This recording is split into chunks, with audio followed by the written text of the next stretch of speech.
दोस्तों, क्या आपने सोचा है कि अगर दुनिया में आप अकेले बच जाएं तो आप क्या करेंगे, कैसे जिएंगे? ना आपसे कोई बात करने वाला हो, ना कोई दुख शेयर करने वाला। यहाँ तक कि आप घर से बाहर भी नहीं जा सकते क्योंकि घर से बाहर मौत आपका इंतजार कर रही है। कुछ ऐसा ही आपको इस कहानी में देखने को मिलेगा, तो कहीं जाइएगा नहीं, कहानी बहुत इंटरेस्टिंग है। फिल्म की शुरुआत में हमें एक इंटरव्यू दिखाया जाता है जहां पर एक लेडी डॉक्टर कहती है कि उसने कैंसर का इलाज ढूंढ लिया है, जिस पर इंटरव्यू लेने वाली लड़की डॉक्टर से पूछती है कि क्या उन्होंने किसी का सफल इलाज किया है, जिस पर लेडी डॉक्टर कहती है कि हाँ, उन्होंने ये इलाज हजारों लोगों पर किया है और ये कारगर भी साबित हुआ है। यहीं पर इंटरव्यू खत्म हो जाता है। इसके बाद हमें 3 साल बाद के दृश्य दिखाए जाते हैं जिसमें हमें अमेरिका का मैनहट्टन सिटी दिखाई जाती है। शहर बिल्कुल वीरान होता है, दूर दूर तक इंसानों का नामो निशान नजर नहीं आ रहा होता है। फिर हम एक लाल कलर की कार देखते हैं जिसमें डॉक्टर रॉबर्ट नेविल अपने डॉग के साथ जा रहा होता है। डॉक्टर नेविल हिरन के शिकार के लिए निकला होता है। जब वे हिरन के शिकार करने वाला ही होता है, इतने में उस हिरन को शेर मार डालता है और नेविल उसे वहीं पर छोड़कर चला जाता है। तभी नेविल का अलार्म बजने लगता है। वे सब काम छोड़कर अपनी कार में बैठकर अपने घर की ओर चल पड़ता है। डॉक्टर नेविल जल्दी से अपने घर जाकर अपने घर के सभी दरवाजे और खिड़कियां अच्छे से बंद कर लेता है और अपने डॉग के साथ खाना खाने लगता है। असल में मैनहट्टन शहर में सिर्फ डॉक्टर नेविल ही जिंदा बचे थे। बाकी सब लोग या तो मर चुके थे या फिर शहर को छोड़कर जा चुके थे, क्योंकि पूरी सिटी में ज़ॉम्बीज़ वायरस फैल चुका होता है। अब मैनहट्टन सिटी में ज़ॉम्बीज़ हैं जो रात को शिकार के लिए निकलते हैं, क्योंकि वे ज़ॉम्बीज़ धूप को बर्दाश्त नहीं कर सकते। फिर हमें फ्लैशबैक दिखाया जाता है जिसमें हमें दिखाया जाता है कि किस तरह सब लोग शहर को छोड़कर जा रहे होते हैं। डॉक्टर नेविल भी अपनी बीवी और बच्चे को वहां से निकाल रहा होता है। डॉक्टर नेविल जाना माना डॉक्टर होता है, इसीलिए वे अपनी फैमिली के लिए एक प्राइवेट हेलीकॉप्टर अरेंज कर देता है। उनका हेलीकॉप्टर वहां से उड़ने वाला ही होता है कि इतने में दूसरा हेलीकॉप्टर आकर उससे टकरा जाता है, क्योंकि उस हेलीकॉप्टर पर ज़ॉम्बीज़ ने अटैक कर दिया होता है। इस एक्सीडेंट में डॉक्टर की फैमिली मर जाती है। नेविल मैनहट्टन सिटी में ही रुक जाता है और डिसाइड करता है कि वह इस बीमारी का इलाज ढूंढ कर रहेगा। फिर हमें दिखाया जाता है कि नेविल एक लैब में कुछ टेस्ट कर रहा होता है। उस लैब में बहुत सारे चूहे होते हैं जिन पर नेविल अपनी मेडिसिन का टेस्ट कर रहा होता है। नेविल रोज रेडियो के थ्रू मैसेज देता है कि किसी भी बचे हुए इंसान को अगर हेल्प चाहिए तो वे उससे संपर्क करें, और इस उम्मीद में कि कोई उसे कांटेक्ट करेगा वे रोज एक ब्रिज पर जाता है।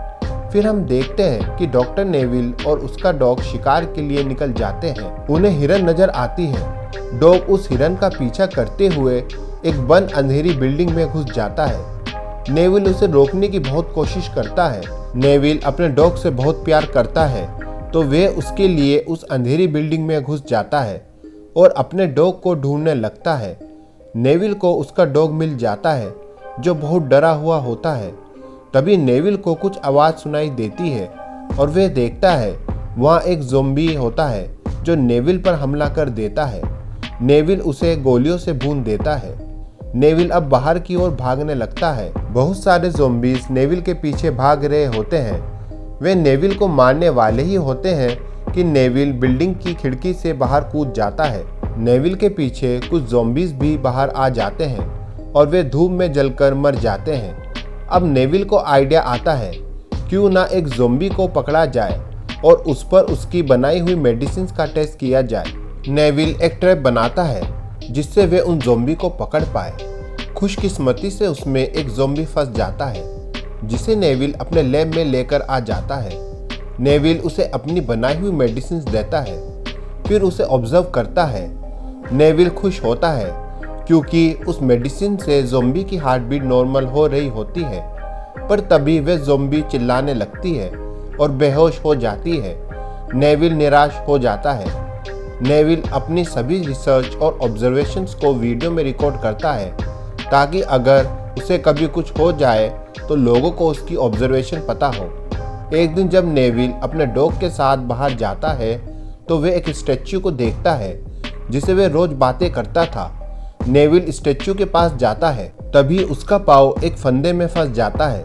फंदा उसे ऊपर की ओर खींचता है जिससे उसका सर जमीन से टकरा जाता है और वह बेहोश हो जाता है। यह फंदा ज़ॉम्बीज़ ने नेविल के लिए लगाया होता है क्योंकि अब उनमें भी बदलाव आने लगे थे। देखते ही देखते शाम होने लगती है।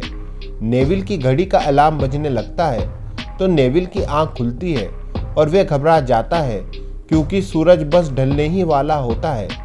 नेविल चाकू से अपनी रस्सी को काट लेता है पर नीचे गिरने की वजह से उसकी टांग जख्मी हो जाती है और वह जल्दी से कार तक नहीं पहुंच पाता। तभी उन पर 2 डॉग्स अटैक कर देते हैं जो इन्फेक्टेड होते हैं। नेविल उन डॉग्स को मार डालता है। इस लड़ाई में नेविल का डॉग जख्मी हो जाता है। नेविल अपने डॉग को लेकर वापस घर आ जाता है और उसे मेडिसिन देता है, पर मेडिसिन का डॉग पर कोई असर नहीं होता तो वह रोते हुए अपने डॉग को मार डालता है। नेविल बहुत दुखी होता है क्योंकि अब उसका आखिरी सहारा भी मर गया होता है। नेविल गुस्से में अपनी कार लेकर निकल जाता है और ज़ॉम्बीज़ को अपनी कार से कुचलने लगता है, पर नेविल की कार का एक्सीडेंट हो जाता है जिससे कार पलट जाती है। ज़ॉम्बीज़ उसे मारने वाले ही होते हैं कि तभी वहाँ बहुत तेज रोशनी होती है और कोई नेविल को बचाने आ जाता है। लाइट की वजह से ज़ॉम्बीज़ वहाँ से भाग जाते हैं। नेविल बेहोशी की हालत में होता है। वह बड़ी मुश्किल से अपना एड्रेस बता पाता है और वह लेडी जिसका नाम एना होता है उसे उसके घर ले आती है। जब नेविल उठता है तो एना उसे बताती है कि उसने नेविल का मैसेज रेडियो पर सुना था, तभी वे लोग वहां आए हैं। एना नेविल को बताती है कि ज़ॉम्बीज़ ने उनके सभी साथियों को मार डाला है और अब वे लोग एक ऐसी जगह जाने की सोच रहे हैं जहां काफ़ी लोग जिंदा हैं। नेविल उन्हें बताता है कि ऐसी कोई जगह नहीं है। नेविल रात होते ही सभी खिड़कियां और दरवाजे बंद करने लगता है कि तभी नेविल को बाहर से ज़ॉम्बीज़ की आवाज़ आती है। नेविल समझ जाता है कि रात को जब एना उसे घर ले आई होगी तो ज़ॉम्बीज़ ने ये जगह देख ली होगी।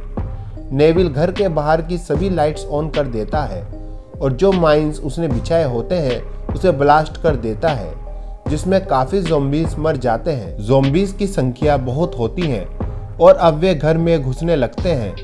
नेविल एना और उसके बच्चे को लैब में ले आता है जहां नेविल देखता है कि जिस ज़ॉम्बी को उसने मेडिसिन दी थी वे ठीक होने लगी थी। नेविल बहुत खुश हो जाता है। तभी वहां बहुत सारे ज़ॉम्बीज़ आ जाते हैं। ज़ॉम्बीज़ और नेविल के बीच में एक बुलेट प्रूफ ग्लास होता है। नेविल सब ज़ॉम्बीज़ को समझाता है कि वे सब कुछ ठीक कर सकता है, पर ज़ॉम्बी का बॉस उस ग्लास को तोड़ने लगता है। इससे पहले ग्लास टूट जाए, नेविल उस ज़ॉम्बी का ब्लड सैंपल एना को देता है और कहता है कि यही इस बीमारी का क्योर है और एना को एक सेफ जगह पर बंद कर देता है और वहां से जाने का रास्ता समझा देता है। एना नेविल को साथ चलने को कहती है पर नेविल मना कर देता है। नेविल एक हैंड ग्रेनाइड लेता है और उन ज़ॉम्बी की ओर दौड़ता है। तभी बहुत तेजी से धमाका होता है जिसमें नेविल और ज़ॉम्बीज़ मर जाते हैं। फिर हम देखते हैं एना एक बस्ती में पहुंच जाती है जिसका जिक्र उसने नेविल से किया था। इस बस्ती में चारों ओर सिक्योरिटी होती है। एना वो ब्लड सैंपल वहां दे देती है जिससे इस बीमारी का क्योर बन सके। नेविल ने मरकर भी सभी लोगों को एक नई उम्मीद दी और पूरी इंसानियत को बचा लिया और यहीं पर मूवी का एंड हो जाता है। ये मूवी 2007 में रिलीज हुई थी और इसकी IMDb रेटिंग 7.2 है।